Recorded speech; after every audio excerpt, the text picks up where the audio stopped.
Good afternoon, boys and girls. Today in maths, you are learning how to round three-digit numbers to the nearest hundred. Your learning intention for today is, we are learning how to round three-digit numbers to the nearest hundred. Your success criteria is, that means what you will need to do to achieve your learning intention is, look at the number in the tens column to decide if a hundreds number is rounded up or down. You will also need to complete a table by writing the whole number in the first column and the rounded number, the number that has been rounded to the nearest hundred, in the second column. For this lesson, you will need a pack of playing cards to generate your three-digit number or 3 dice. Now, let's begin. I'm going to firstly generate my three-digit number by flipping 3 cards over. I'm going to put the number 7 in my hundreds column, the number 3 in my tens column, and the number 6 in my ones column. So the number I have generated is 736. Let's write that in our table. 736. Now we can either round 736 down to the nearest hundred or up to the nearest hundred. If I want to, I can use my place value chart to find out what hundred comes before 736. Now, here is my place value chart. You will have this in your slides. Here is my 700. So I'm going to write 700 right here because that is the number, the hundreds number that is closest to 736. Then the next hundreds number is 800. There it is there, 800. So I'm going to write 800 in my next box. 736. The hundreds number that comes before 736 is 700. The hundreds number that comes after 736 is 800. Let's write my number 736 in the first column of my table. Now let's figure out which hundreds number is closest to 736. Let's put 700 in the first box. Let's put 800 in the next box. I'm going to use my number line to help me. Now I can think of this mentally if I want to. I know that 700 is already there. And then I know that the next hundreds number is 800. I need to figure out my halfway mark, which is the tens number 50, and figure out whether 736 is closer to 700 or 800. And I can do that by thinking to myself, if I was the number 736, I would be approximately around about here. Here is 710. Here is 720. Here is 730. So let's write that in. 736. 736 is around about here somewhere. Now, again, if I was a bunny rabbit and there was a carrot waiting for me at each hundreds number, here is my carrot. And here is my carrot here.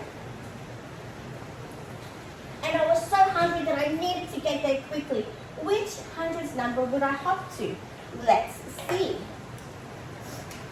Now, all I really need to look at is my tens number. Okay? So I don't need to include the 6, the ones, because when I round by hundreds, I look at this column here in the tens column, this number in the tens column. 730.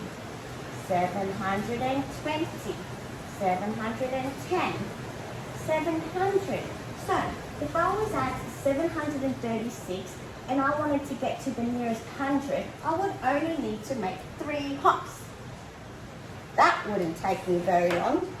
Now, if I was 736 and I wanted to get to the nearest 10 by rounding up, let's see how many jumps I would have to make. 736, 740, 750. I put that in the wrong place. 50 is there.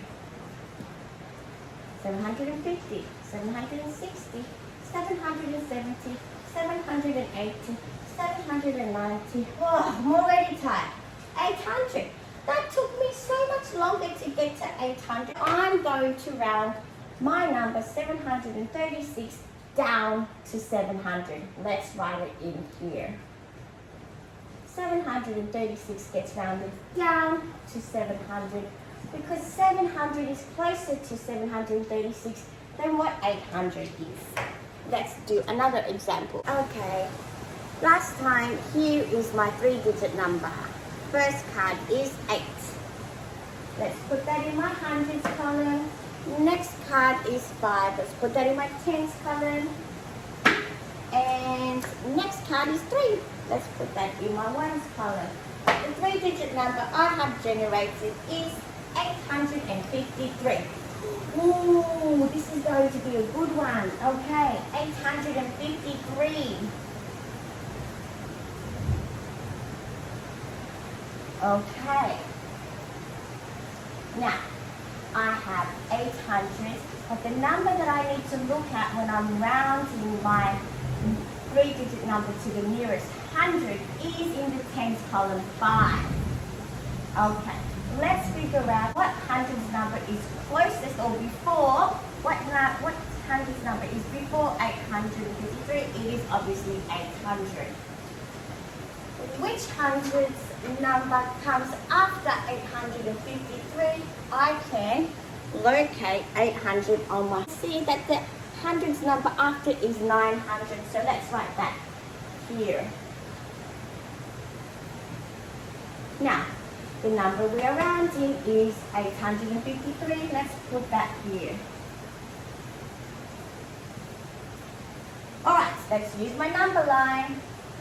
Here is the 800, the hundreds number that is before 853, and the hundreds number that is after 853 is 900. Let's put that here.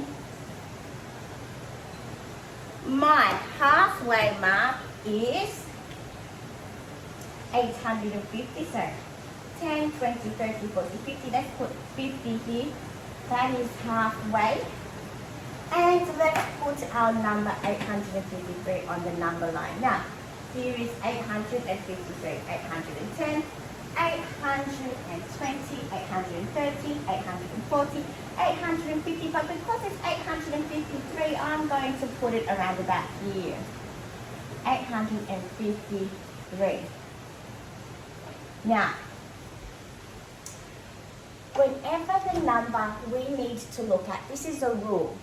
This is one of the rules that you use when rounding.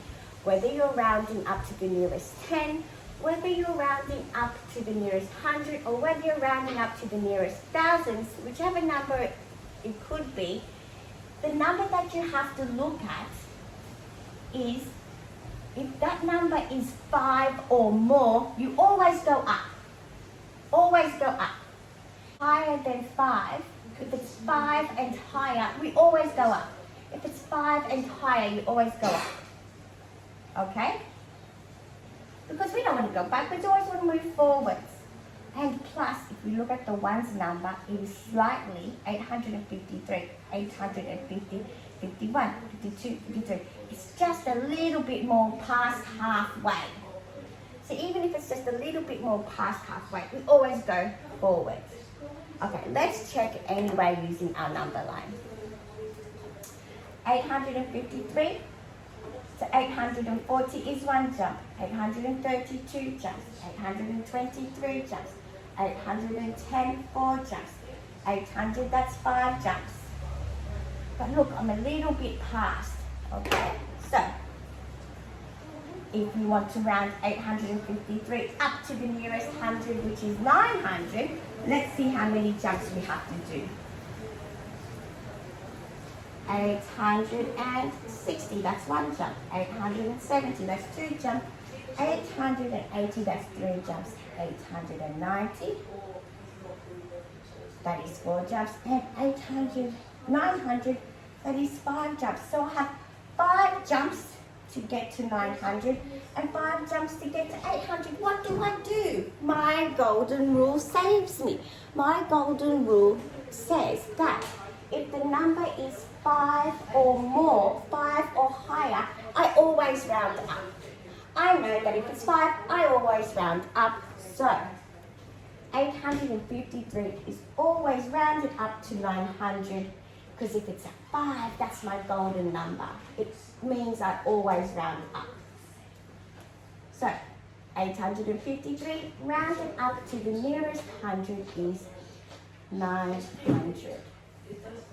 That is my nearest 100. Okay.